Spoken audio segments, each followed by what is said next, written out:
At 3 a.m. on Wednesday, Metro Vancouver's bus strike will be over, at least for now. Here are 5 things to know about the job action and where we go from here.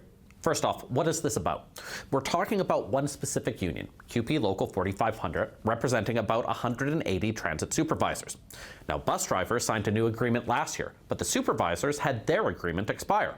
So they currently don't have a contract, and they put picket lines up at certain places that effectively make the bus and Seabus network impossible to function. Second, could this strike spread?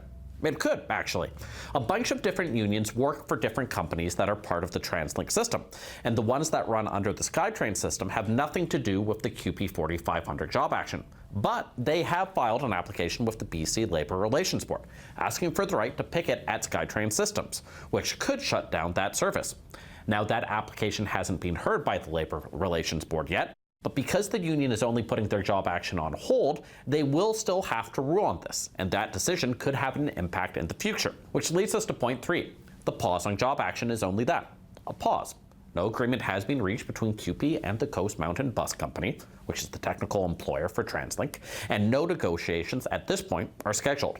And so there's nothing stopping CUPE from resuming and escalating their action in the future, should they choose. And what is this over? Some labor disputes have to do with benefits or working conditions, but in this case, it seems to be very much about the money. Coast Mountain says they are offering around 14% increases over 3 years for most of the positions in question. And they claim the union is asking for 20 to 25% increases. Now, the union denies it's asking for that much, but it says they don't want to negotiate in public. So finally, what comes next? The government could order binding arbitration or legislate TransLink as an essential service, or the two sides could come to an agreement.